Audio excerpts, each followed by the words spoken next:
이번 시간에는 과학시대의 신앙 10장에 있는 사후 세계는 존재하는가 라는 제목으로 같이 생각을 나눠 보도록 하겠습니다. 갈등의 입장에 있는 분들은 사후 세계는 존재하지 않는다 라고 이야기를 하겠죠. 의식이라는 것도 사후에 존재하지 않고 다 소멸될 것이다 이렇게 주장을 합니다. 과학적 무신론자들을 다른 말로 표현하면 이제 유물론자라고도 어느 정도 겹치는 부분이 많이 있죠. 이들은 이제 물질 외에는 아무것도 존재하지 않는다.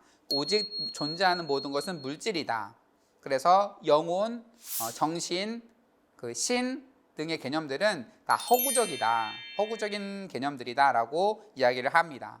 그래서 플래너건은 이렇게 주장을 합니다. 우리가 죽으면 우리 또는 더 나은 말로 한때 우리를 구성했던 입자들은 하나님의 오른팔이 아니라 자연의 품속으로 돌아간다. 우리를 구성했던 입자들은 다 자연에 환원해 버리고 그러한 의식이라는 것, 사후세계 이런 것들은 존재하지 않는다라고 이야기를 합니다. 그래서 사후세계에 대한 기대는 잘못된 것이지만 진화적인 관점에서 보면 윤리적이고 협동하는 삶을 살게 해서 유전자 생존에 유익감을 주었기 때문에 이 믿음이 계속해서 존재한다고 보고 있습니다. 즉 이제 그냥 사후세계가 없다라고 생각하면 막 살 수도 있는데 나름대로 사후세계를 믿는 그런 종교적인 신앙이 있기 때문에 나름 이타적인 행동도 하게 만들었고 유전자 번식과 생존에 유리했기 때문에 그 종교라고 하는 것이 사라지지 않고 지금까지 계속 되어 온 것이다 라고 하는 거죠. 그래서 물론 도킨스 같은 무신론자는 종교를 강하게 비판을 하지만 그래 종교를 인정하지 못하겠어, 이건 허구적인 환상이야 라고 본다 하더라도 유전자의 생존을 촉진시키는 한 생물학적 가치 정도는 있다 이렇게 볼 수 있겠다라고 갈등 입장에서 주장을 하고 있습니다.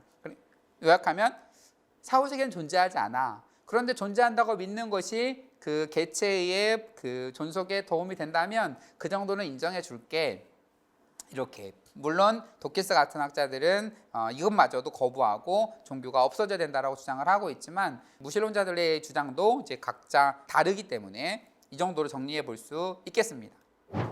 그렇다면 분리 입장에서 어떻게 얘기할 수 있을까요?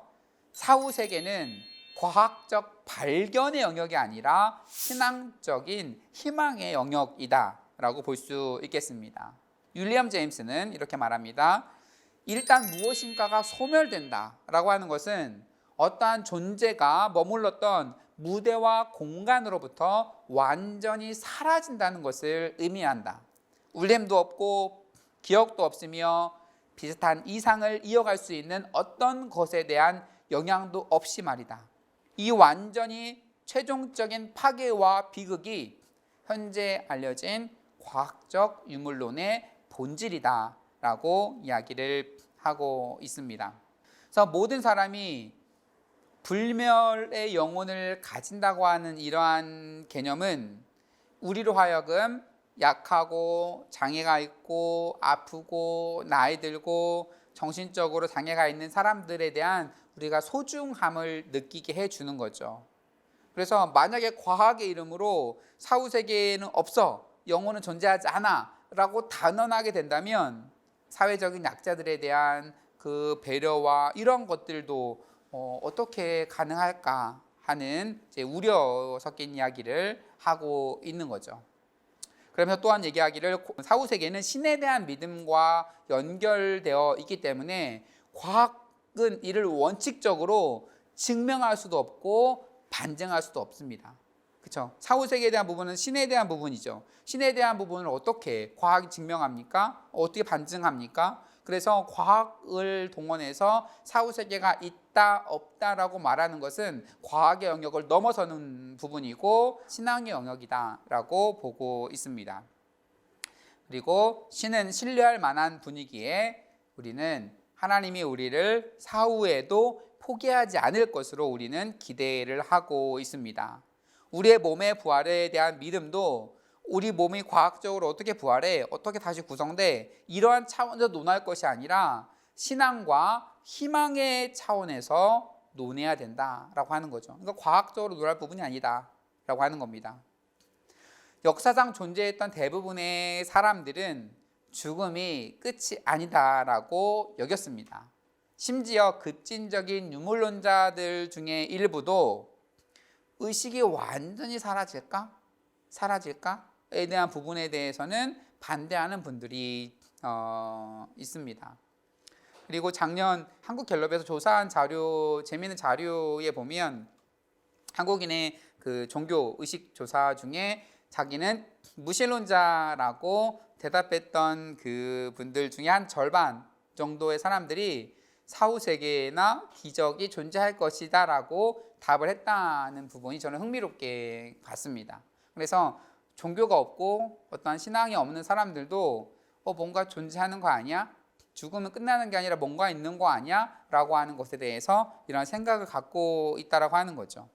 어떠한 유형의 자연주의라고 하더라도 자연주의는 인류에게 죽음에 대한 좋은 소식을 거부하지만 신앙은 신앙과 과정을 초월해 영원을 가리킨다.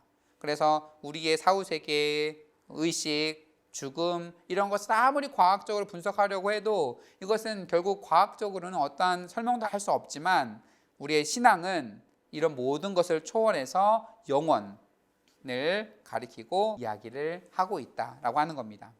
그렇다면 대화의 입장에서 살펴보면 사후 세계라고 하는 것은 현재 우주와의 관계 속에서 더 잘 설명될 수 있다라고 보고 있습니다. 그러면서 이제 그 갈등 입장은 자연주의적인 운명론이라고 볼 수 있겠습니다. 운명, 결국 모든 것은 무로 수렴하게 될 것이다. 우주는 목적이 없이 소멸할 것이다 라고 하는 이러한 자연주의적인 운명론이 갈등 입장이라면 분리 입장은 굉장히 낙관적이죠. 그래서 초자연적인 낙관론이라고 볼 수 있겠습니다. 시공을 초월한 하나님, 영원한 하나님을 믿는 믿음, 거기에서부터 사후세계도 초자연적인 하나님에 의존해서 설명을 하고 있고요.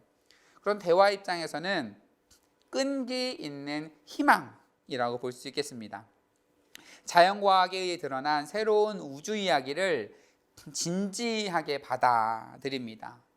영혼에 대한 우리의 갈망, 사후세계에 대한 우리의 갈망은 전 우주에 무슨 일이 일어나고 있는지에 대한 포괄적인 질문과 분리될 수 없다라고 이야기를 하고 있습니다. 이 자연세계에서 이 우주에서 일어나고 있는 일과 전혀 다르게 무엇인가가 일어날까? 물론 우리가 기대하는 새하늘과 새 땅은 이 물리적인 현재 우주와는 다른 무엇인가 놀라운 거겠죠. 그렇다면 이 우주와 전혀 관련이 없냐라고 질문했을 때 전혀 관련이 없을 수가 없다는 거죠. 전혀 관련이 없다면 왜 하나님은 이 우주를 만드셨겠습니까? 이 우주 속에서 우리가 무엇인가를 경험하고 깨달을 수 있는 것이고 어떤 식으로든 이 우주에 대한 가치를 품고 가고 이 우주와의 연관성 속에서 우리가 그 사후세계를 논해야 된다라고 하는 겁니다. 결국 우리의 운명은 이 우주의 운명과 완전히 분리돼서 설명할 수 없다라고 하는 겁니다.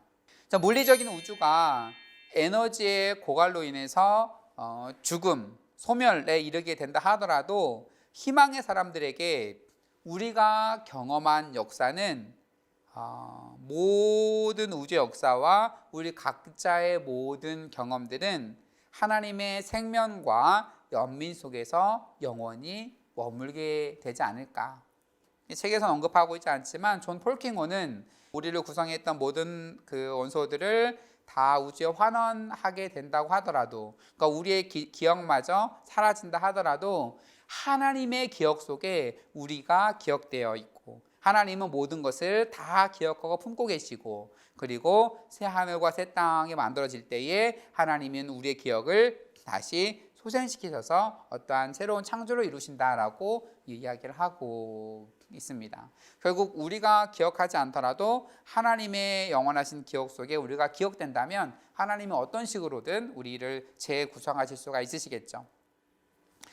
우주의 무상함을 희망의 관점에서 바라보면 일시적인 것들은 무시되는 그런 환상이 아니라 아직 완전히 도래하지 않은 절대적인 미래를 고대하며 자신들 속에 이미 품고 있는 그 약속이라고 볼 수 있겠습니다. 결국 이 우주는 다 소멸해 버릴 것인데, 없어져 버릴 것인데, 그렇지만 이 우주 속에서 이루어질 우리는 뭔가 이루어질 희망, 고대의 어떤 약속을 품고 갈 수 있겠습니다. 그러니까 대화 입장에서의 이 희망이라고 하는 것은 우리 신앙적인 관점에서도 설명될 수 있으며, 이 우주를 포기하지 않고 우주가 변화되어 가는 과정을 같이 품고 가기 때문에 신앙과 과학과의 조화를 이룬다라고 볼 수 있겠습니다. 하나님은 어떠한 것도 완전하게 있지 않으시죠. 즉 하나님이 우주의 모든 세세한 부분을 저장하고 우주의 궁극적인 운명을 예측하는 주체이시라면, 과학시대의 우주는 실제로 하나의 드라마로서 불릴 수가 있게 됩니다. 이것이 우리가 고백하는 살아계신 하나님이라는 고백이 진정으로 의미하는 것이 아닐까, 이렇게 호트는 이야기를 하고 있습니다. 그래서 정리를 해보면 사후세계가 존재할까에 대한 질문에서 이제 과학주의자들은 존재하지 않는다.